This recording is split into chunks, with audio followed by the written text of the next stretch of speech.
Hola querido, ¿cómo estás? Mira, esta semana veremos a Jesús en el libro de Apocalipsis. Claro, como en todos los libros de la Biblia, Jesús pues es el centro del mensaje. No habría Biblia sin Jesús y no hay ningún libro de la Biblia sin Jesús. Él es la columna vertebral. Juan mismo, cuando empieza a escribir, dice en Apocalipsis 1, 1 y 2 lo siguiente: la revelación de Jesucristo que Dios le dio para manifestar a sus siervos las cosas que deben suceder pronto, y las declaró enviándola por medio de su ángel a su siervo Juan, que ha dado testimonio de la palabra de Dios y del testimonio de Jesucristo y de todas las cosas que ha visto. Hay que enfatizar en este texto que Juan afirma que va a escribir la revelación de Jesucristo y que esa revelación da testimonio de Jesucristo. Sin embargo, para entender a Jesucristo en el libro de Apocalipsis, es necesario saber que existe un conflicto entre Cristo y Lucifer. Lucifer, que desde el cielo quiso arrebatarle el trono a Jesús. Toda la Biblia habla de ese conflicto, pero especialmente los libros de Daniel y de Apocalipsis. Estos dos libros dan detalles de esa batalla espiritual. Por eso, estos dos libros deben ser estudiados juntos, Daniel y Apocalipsis. Uno explica al otro. Ambos tienen la misma estructura. Por ejemplo, Daniel presenta en los primeros 6 capítulos historias que son en realidad una especie de profecías, profecías, que anuncian el modo como Satanás tratará de destruir a los fieles hijos de Dios en el tiempo del fin. Después, en Daniel, a partir del capítulo 7 hasta el 12, encontramos las profecías que nos dan ya detalles del cumplimiento de esa persecución terrible contra los que desean ser obedientes de la palabra de Dios. En los primeros capítulos Daniel presentó historias, pero esas historias muestran al futuro. Ya en los capítulos finales, a partir del 7, muestra las profecías que hablan de esa persecución al pueblo de Dios. Y lo mismo sucede con el libro de Apocalipsis. Los capítulos 1 al 11 son capítulos históricos proféticos. Son historias, pero tú puedes ver anunciando eventos futuros. Y los capítulos 13 al 22 son capítulos eminentemente proféticos, dan detalles de lo que va a suceder. Ahora, el capítulo 12 del Apocalipsis es un capítulo de transición entre las historias y las profecías, específicamente profecías. El capítulo 12 mezcla historia y profecía. Habla de conflictos históricos. Por ejemplo, la expulsión de Satanás del cielo. Eso ya es historia. El ataque de Satanás al niño Jesús, cuando Herodes decidió acabar con los niños, eso también es historia. Ya sucedió en el pasado. La persecución a la iglesia por 1260 días o años proféticos ya es parte también de la historia eclesiástica, la puedes leer en cualquier libro. Pero el ataque del enemigo al remanente en el tiempo del fin, eso todavía es una profecía que no se ha cumplido. Y es acerca de lo que no se ha cumplido y que está anunciado para el tiempo del fin que estudiaremos en las siguientes lecciones de este trimestre.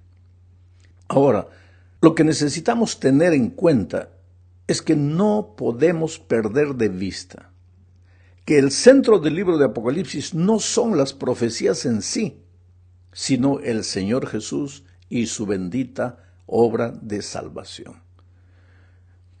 ¿Hay profecía en el libro? Sí, pero cuidado con perderte tanto en las profecías, en los detalles de las profecías, que te olvides de que Jesús es la columna vertebral del libro.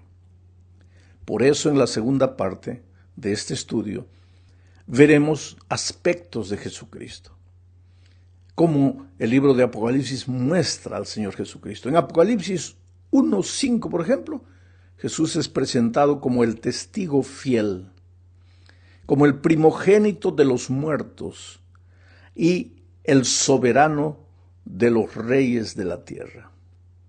Sabes que Desde que entró la muerte al mundo, como consecuencia del pecado, la muerte es tal vez el más grande enemigo del ser humano. ¿Quién no tiene miedo de la muerte? Tenemos miedo a la muerte porque fuimos creados para la vida, no para la muerte. Ahora aquí, en Apocalipsis 1:5, se presenta a Jesús como el testigo. ¿Pero testigo de qué? Un testigo personal. Él mismo resucitó y con eso te está diciendo, si yo resucité, tú también vas a resucitar en el día de la resurrección. Y aunque la muerte reine aparentemente en esta tierra, Él continúa siendo el soberano de los reyes de la tierra.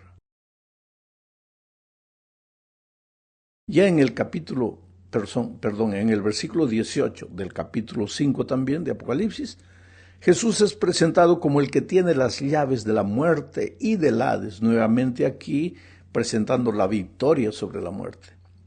Más adelante, Jesús es presentado en el mismo libro de Apocalipsis como el Cordero. ¿Por qué? Porque para salvarnos de la muerte eterna fue necesario la muerte del Cordero.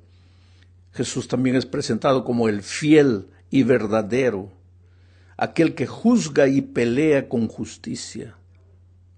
Es presentado como el Verbo de Dios, el Alfa, el Omega, el principio, el fin.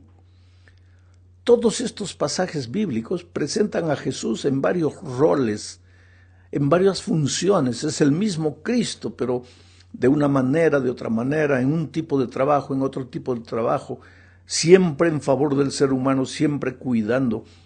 Todos estos pasajes bíblicos presentan a Jesús en varios roles, en varias funciones, y todos ellos nos traen esperanza y nos dan la certidumbre de la salvación.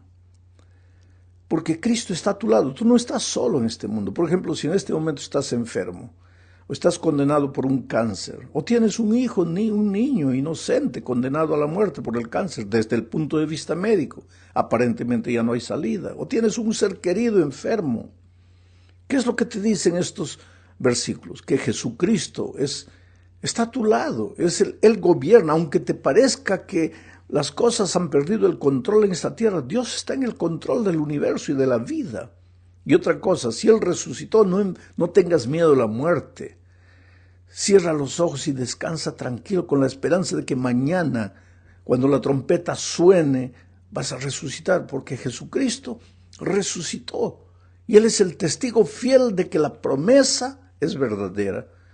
No es ilusión, es concreta. Jesús va a venir a rescatar a todos los que han muerto en esta vida como fruto de la entrada del pecado al mundo, pero que han sido fieles a Dios, han creído, han tenido esperanza, han depositado su confianza en el Señor Jesucristo. En la tercera parte de este estudio veremos que el tema del santuario también está presente en el libro de Apocalipsis. Claro, sí, el libro de Apocalipsis es la revelación de Jesucristo y la misión de Jesucristo era salvar.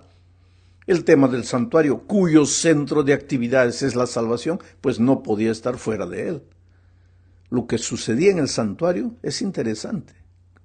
Tenemos que mirar la Biblia para ver qué pasaba en el santuario durante la época del pueblo de Israel. Las actividades comenzaban en el patio donde estaba el altar del holocausto y donde se sacrificaban diariamente los animales. Esos sacrificios simbolizaban el sacrificio de Jesús en la cruz del Calvario. Después de la muerte del animal, el sacerdote entraba al primer departamento del santuario, que se llamaba lugar santo.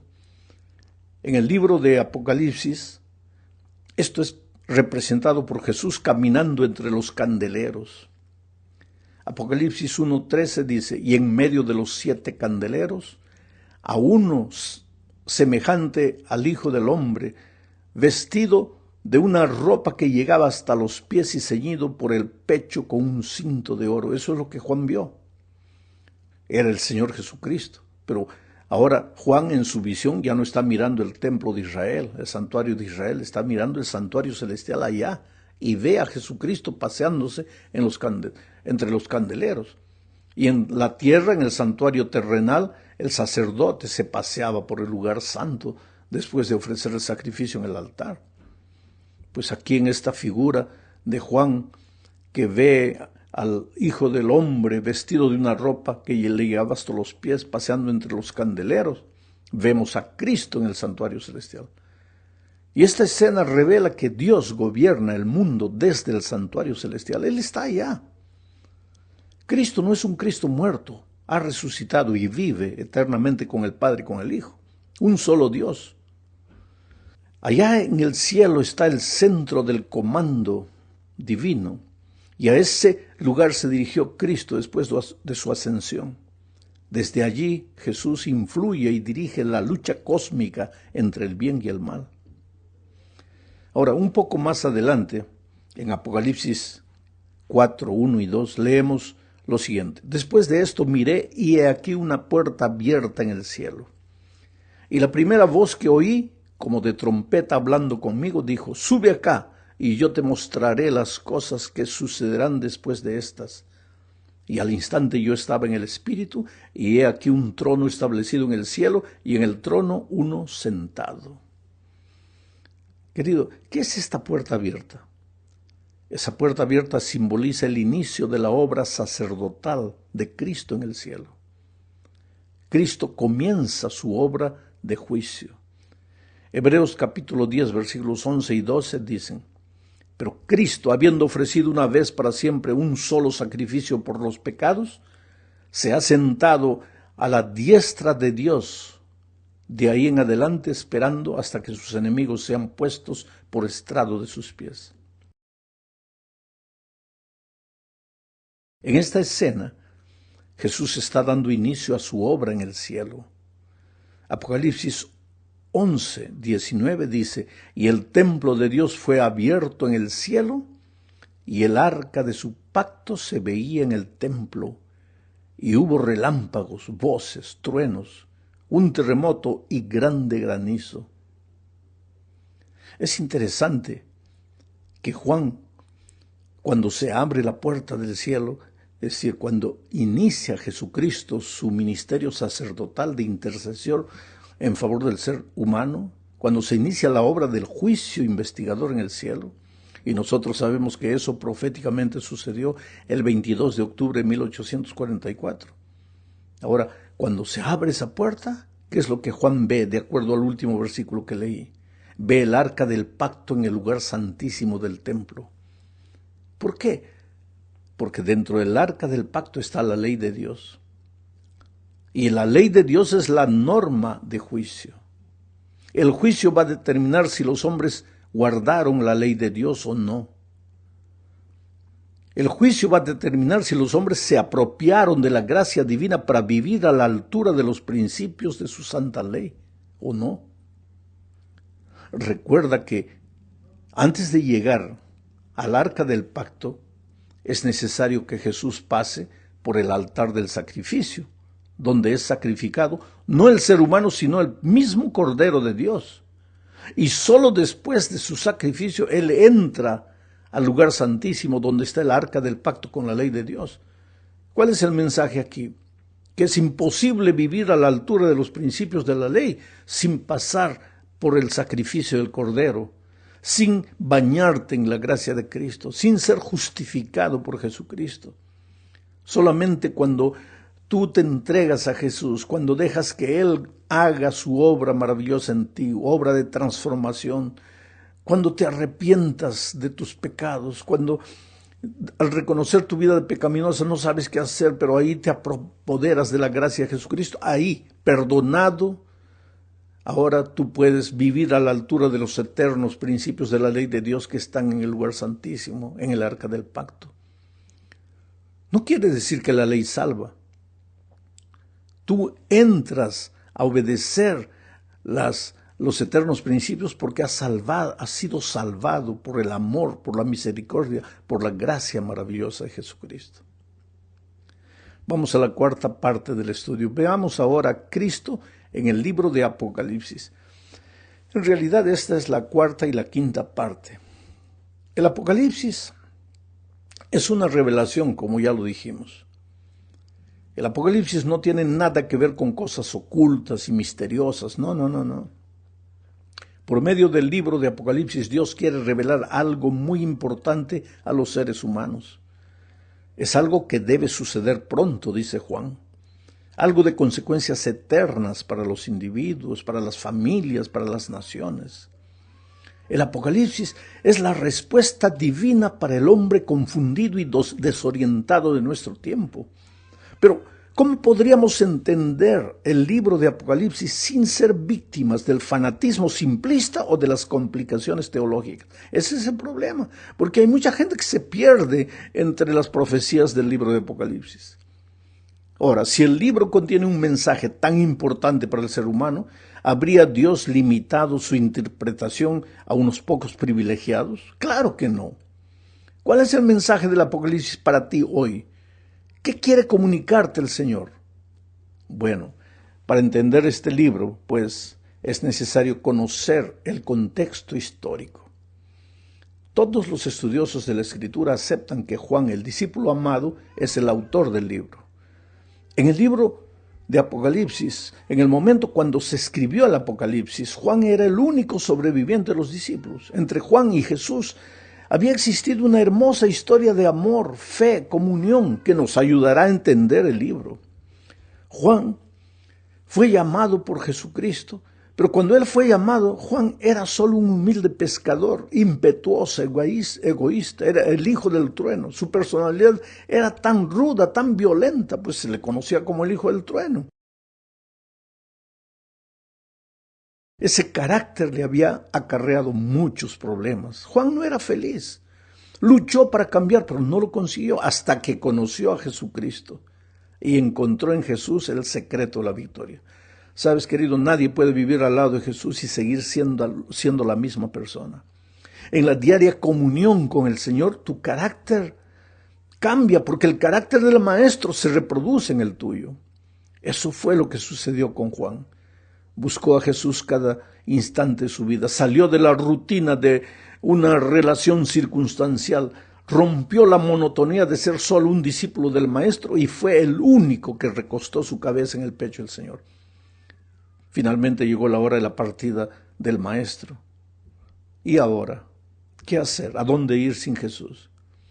Después del Pentecostés, los primeros cristianos se diseminaron por los 4 rincones del mundo conocido en aquella época para predicar el Evangelio. Los animaba la promesa que vendría otra vez Jesucristo. Pero el tiempo iba pasando y Jesús no regresaba. Pasaron 20, 50, 60 años y el Señor no venía. Al contrario, el pueblo de Dios padecía una terrible persecución. ¿Por qué perseguían a los hijos de Dios?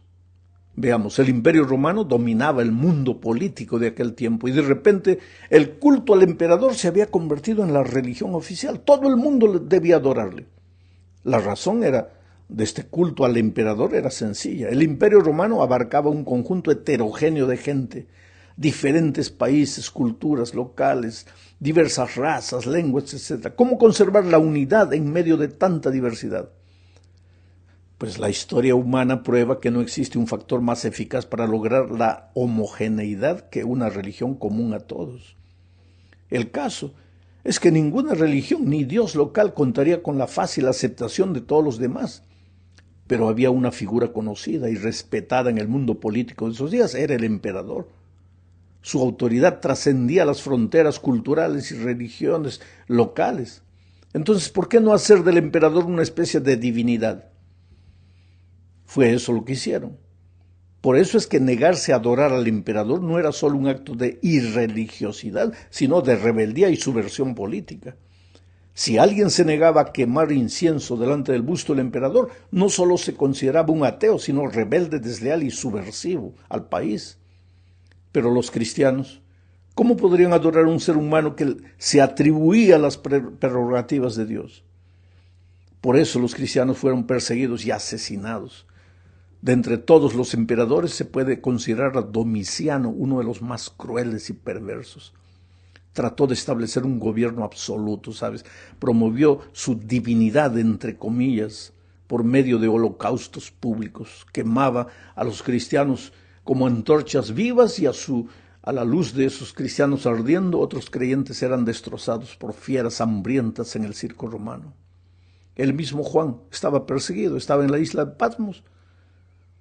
Allí el antiguo hijo del trueno, transformado por la gracia de Cristo en el discípulo del amor, defendió su fe. Fue testimonio del poder transformador de Cristo. Y pues fue ahí, en la isla de Patmos, solitario, perseguido, que Juan escribió el libro de Apocalipsis. En esa isla solitaria, un sábado, Juan fue tomado en visión y llevado en espíritu a las cortes celestiales para que desde allí pudiera ver el desarrollo de la historia. Dios le dio a Juan el mensaje del Apocalipsis porque su pueblo necesitaba entender lo que estaba pasando. ¿Por qué parecía que Jesús se había olvidado de sus siervos? ¿Dónde estaba la promesa de su advenimiento? ¿Por qué la injusticia prevalecía sobre la justicia? ¿Por qué prosperaban los malos mientras los que trataban de servir a Dios padecían persecución y muerte? ¿Qué podrían hacer los cristianos? ¿Qué esperanza podían tener cuando ya habían pasado casi 100 años y Jesús no había vuelto? Entre ellos, entre los cristianos, no habían sabios ni poderosos. ¿Cómo podrían enfrentar el poderío de Roma que nadie se atrevía a desafiar? El pueblo se encontraba en una disyuntiva, o adoraba a César o a Cristo.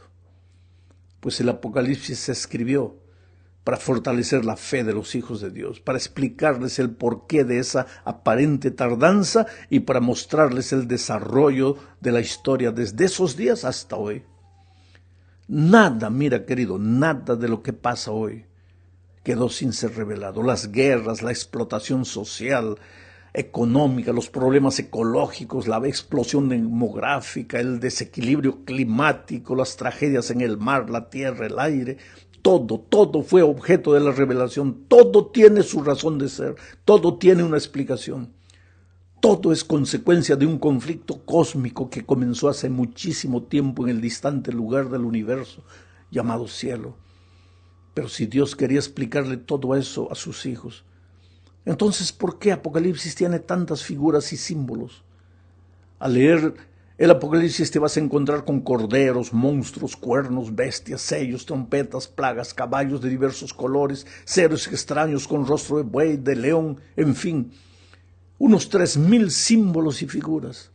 Pero si el Apocalipsis es una revelación importante para los seres humanos, si tiene que ver con verdades eternas y también con la vida y la muerte del hombre, ¿por qué tanto aparente misterio? ¿No podría Dios haber dado su mensaje de manera más clara, simple? Claro que sí.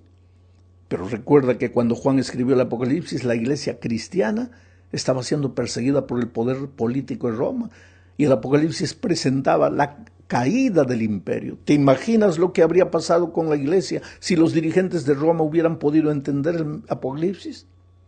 Por otro lado, verás que en el Apocalipsis se habla del anticristo y de cómo ciertas fuerzas ocultas del mal tratarán de destruir la palabra de Dios a lo largo de la historia. ¿Te imaginas lo que sucedería si las personas vinculadas con el anticristo pudieran entender fácilmente? Después de todos los símbolos del Apocalipsis no constituyen un idioma destinado a los filósofos solamente, no. A diferencia de las ideas abstractas que manejan los filósofos, el Apocalipsis es claro, pero claro para el que va con humildad de corazón, para el que le pide a Dios, Señor, dame tu espíritu para entender. Y en los estudios posteriores de este trimestre vamos a estudiar pues eso, la guerra entre el bien y el mal. El enemigo disfrazado en el tiempo de Juan estaba disfrazado de emperador, pero más adelante se va a disfrazar de religión, de iglesia, para engañar, para mentir, para destruir a los verdaderos y sinceros hijos de Dios. Oh querido, por eso tenemos que estar preparados y por eso necesitamos estudiar Apocalipsis, pero en ningún momento perder de vista que Jesucristo es el centro del libro. Porque Él está presentado ahí de diferentes maneras, con diferentes figuras. El tema del santuario, que es el tema de la salvación, está ahí en el libro de Apocalipsis. Jesús destaca nítidamente. El capítulo 2 es clave. Muestra la persecución del diablo a la iglesia de Dios. Pero el libro de Apocalipsis muestra la victoria final de los escogidos de Dios. Que Dios te bendiga ricamente. Vamos a ir estudiando este tema más adelante.